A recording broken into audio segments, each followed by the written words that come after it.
Magandang araw, bagong Pilipinas.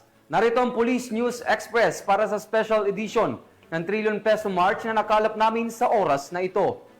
Tungayan natin ang naging paghahanda ng Police Regional Office 6 para sa isasagawang foot parade at prayer rally sa Western Visayas, kung saan isinailalim sa full alert status ang buong rehiyon.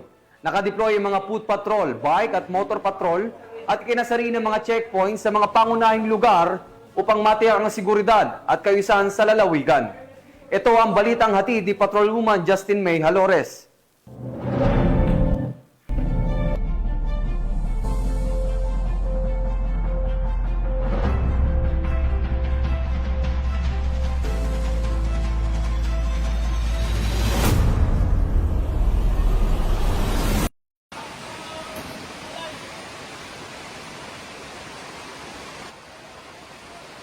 Puspusan ang paghahanda ng Police Regional Office 6 sa ilalim ng pamumuno ni Police Brigadier General Josefino D. Ligan para sa isang malaking pagtitipon ng Ilonggo Krusada kontra korupsyon ngayong ika-21 ng Setyembre taong kasalukuyan, kaugnay ng ika-73 anibersaryo ng martial law. Tinatayang aabot sa 2,000 kalahok ang makikiisa sa foot parade at prayer rally na magsisimula sa Haro Katedral at magtatapos sa Iloilo Provincial Capitol. Nasa full alert status ang mga pulis na nakatalaga para sa seguridad ng aktibidad. Kasama rito ang mobile, motorcycle at foot patrol, pagbibigay ng traffic assistance at pagpapatupad ng checkpoint at border control points. Nakapwesto rin ang mga civil disturbance management personnel, pati na rin ang RSSF na siyang nakaantabay rin at alerto para sa naturang aktibidad. Ayon kay Police Brigadier General Ligan, mahalaga ang kooperasyon ng publiko upang mapanatili ang katahimikan at kaayusan. Aniya, maaaring ipahayag ng lahat ang kanilang saloobin nang hindi isinasakripisyo ang kaligtasan at kapakanan ng komunidad. Dagdag pa niya, mananatiling alerto, patas at matatag ang kapulisan sa pagbabantay hinggil sa freedom of expression at sa kaligtasan ng taong bayan sa Western Visayas. Patunay ito na ang Philippine National Police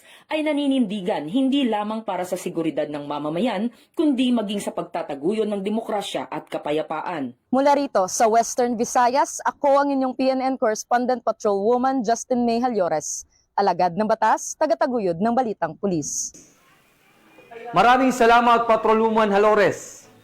Para sa iba pang napapanahong balitang pampulisya, laging tumutok sa Police News Network. Alagad ng batas, tagataguyod ng balitang pulis. Ako po si Patrolman Edwin Baris, nagbabalita para sa Police News Express.